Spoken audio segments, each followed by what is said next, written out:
Next उपयोगी प्राकल्पना की विशेषताओं में है सिद्धांत से संबंधित। गुडे और हैट का कहना है कि प्राकल्पना सिद्धांत के समूह से संबंधित होनी चाहिए। उपयोगी प्राकल्पना की एक विशेषता प्रायः नए विद्यार्थी ध्यान में नहीं देते हैं। वे लोग प्राकल्पना के चुनाव के स्थान पर रुचि की विषय सामग्री चुन लेते हैं और इस बात का पता नहीं लगाते हैं कि वह अनुसंधान वास्तव में सामाजिक संबंधों से संबंधित विद्यमान सिद्धांतों की जांच करने, समर्थन करने अथवा संशोधन करने में सहायक करेंगे अथवा नहीं। अगर सभी अनुसंधानकर्ता अलग थलग होकर अध्ययन करेंगे तो फिर विज्ञान में ज्ञान की वृद्धि कैसे होगी। विज्ञान के ज्ञान का संचय तो तभी संभव होता है जब विद्यमान तथ्य और सिद्धांत के ज्ञान से संबंधित अध्ययन किए जाएं। इसलिए व्यावहारिक अथवा उपयोगी प्राकल्पना वही होगी जो उपलब्ध तथ्य और सिद्धांत के ज्ञान से संबंधित होगी। गुडे और हैट का कहना है जब अनुसंधान व्यवस्थित रूप से उपलब्ध सिद्धांत के ज्ञान पर आधारित होता है तो विज्ञान के ज्ञान की वृद्धि होती है। इसके पश्चात है सरलता। पीवी यंग का कहना है कि पीवी यंग ने प्राकल्पनिक सरलता पर एक तरह से प्रकाश डाला है। उनकी मान्यता है कि व्यावहारिक एवं उत्तम प्राकल्पना में सीमित कारकों का अध्ययन करना चाहिए। अनावश्यक रूप से अधिक कारकों को अनुसंधान में सम्मिलित नहीं करना चाहिए। ऐसा करने से प्राकल्पना में जटिलता पैदा हो जाती है तथा परीक्षण करने में कठिनाई आ सकती है। आपका यह भी कहना है कि प्राकल्पना अत्यधिक सरल भी नहीं होनी चाहिए। बहुत अधिक सरल प्राकल्पना अनुपयोगी और अव्यावहारिक भी हो सकती है। इस सत्य को यंग ने निम्न शब्दों में व्यक्त करने का प्रयास किया है। सरलता एक तेज धार वाला यंत्र है जो व्यर्थ की विवेचनाओं को काट भी सकता है। अतः इसे विलियम्स ओकम का उस्तरा कहा जाता है। इसके पश्चात है प्राकल्पना के स्रोत। गुडे और हैट की मान्यता है कि प्राकल्पना के अभाव में तथ्यों का संकलन, वर्गीकरण, विश्लेषण, संगठन तथा निष्कर्ष निकालना कठिन हो जाता है। प्राकल्पना अनुसंधान के प्रत्येक चरण को दिशा निर्देश देती है। इसलिए प्राकल्पना के विभिन्न पक्षों का गहराई से अध्ययन करना चाहिए। प्राकल्पना के स्रोत भी एक महत्वपूर्ण पक्ष है जिसका विवेचन करना बहुत ही महत्वपूर्ण है। प्राकल्पना के स्रोत मुख्यतः दो हैं, व्यक्तिगत स्रोत तथा बाह्य स्रोत। वैज्ञानिक अथवा अनुसंधानकर्ता स्वयं प्राकल्पना का सबसे बड़ा व्यक्तिगत स्रोत रहा है। अनुसंधानकर्ता का ज्ञान, अनुभव, जिज्ञासा, विचारधारा, कल्पना, दृष्टिकोण, प्रतिभा, अंतर्दृष्टि आदि उपयोगी प्राकल्पनाओं के निर्माण में सहायक रहे हैं।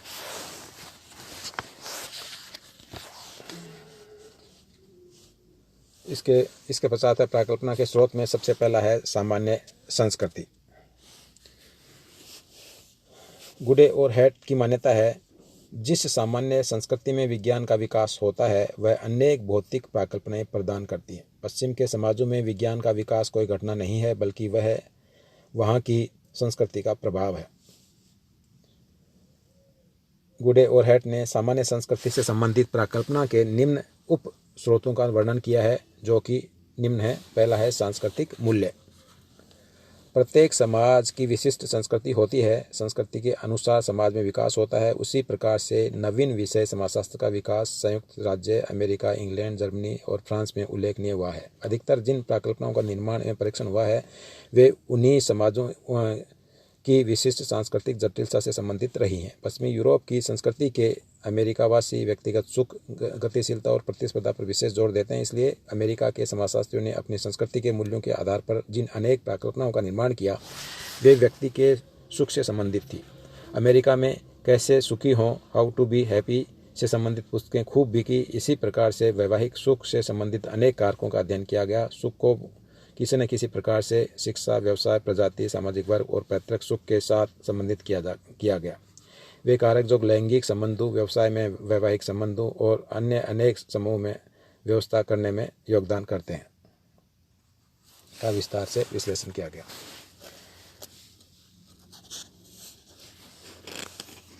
दूसरा है लोक विश्वास।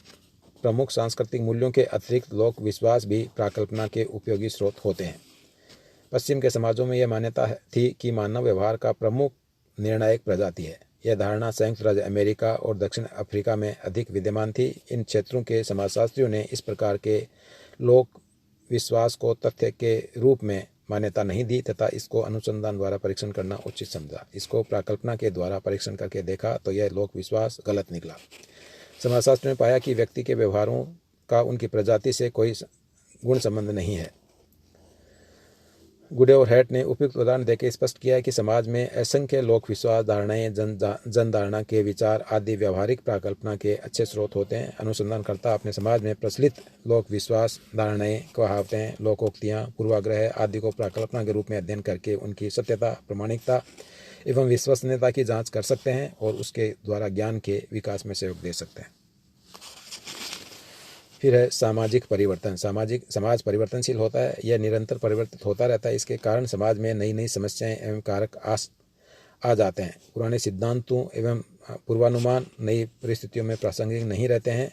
पुराने सिद्धांत, निष्कर्ष, अवधारणाएं, कथन, साहित्य आदि पुराने अप्रचलित हो जाते हैं। इन नई परिस्थितियों के संदर्भ में अनुसंधानकर्ता नई नई समकालीन प्राकल्पनाओं का निर्माण कर सकते हैं एवं ज्ञान का विस्तार कर सकते हैं। भारतवर्ष में आधुनिकीकरण, पश्चिमीकरण, औद्योगिकीकरण के कारण परिवार, जाति, ग्राम आदि बदल रहे हैं। उनसे संबंधित पुराने सिद्धांतों के पुनः परीक्षण के लिए नई कल्पनाओं का निर्माण करके नए सिद्धांतों, अवधारणाओं का आदि का निर्माण किया जा सकता है।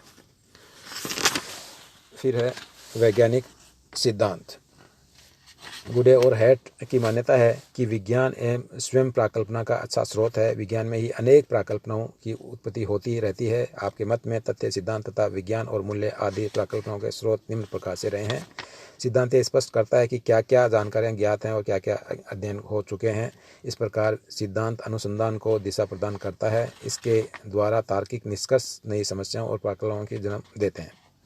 अनेक बार सिद्धांत सामाजिक परिवर्तन के परिणाम स्वरूप गलत दिखाई देने लगते हैं। वैज्ञानिक पुराने सिद्धांतों को ही प्राकल्पना बनाकर उसकी जांच करता है। इस प्रकार नए तथ्य पुराने सिद्धांतों की जांच करने में सहायक करते हैं और नए सिद्धांतों का निर्माण करवाते हैं तथा उनमें संशोधन करते हैं। विज्ञान में इस प्रकार सिद्धांत से प्राकल्पना और प्राकल्पना से सिद्धांत की प्रक्रिया चलती रहती है तथा ज्ञान का विकास होता रहता है। समाजशास्त्र में उद्विकासीय सिद्धांत से प्रसारवाद, प्रसारवाद से प्रकार्यवाद तथा अन्य सिद्धांतों का निर्माण इसके प्रमाण है। फिर है सादृश्यताएं। जूलियन हक्सले ने स्पष्ट किया है कि प्रकृति का सामान्य अवलोकन अथवा दूसरे विज्ञान की संदर्भ परिधि प्राकल्पना का अच्छा स्रोत हो सकती हैं। दूसरे विज्ञान के सिद्धांतों का उपयोग वैज्ञानिक प्राकल्पनाओं के निर्माण में करते रहे हैं। 19वीं शताब्दी के उत्तरार्ध में सामाजिक विज्ञानों, अर्थशास्त्र, राजनीतिशास्त्र, समाजशास्त्र, सामाजिक मानवशास्त्र आदि में चार्ल्स डार्विन का उद्विकासीय सिद्धांत का प्रयोग प्राकल्पना के स्रोत के रूप में विस्तार से किया गया। यह इसी प्रकार के स्रोत का उदाहरण है। समाजशास्त्र में सामाजिक परिवर्तन, समाज, संस्कृति, धर्म, परिवार, विवाह, कला, सभ्यता आदि के विकासीय सिद्धांत अन्य विज्ञानों के सिद्धांतों को सादृश्यता के रूप में काम में लेकर अनेक प्राकल्पना बनाई गई। उनके अनेक उद्विकासीय सिद्धांत प्रतिपादित किए गए।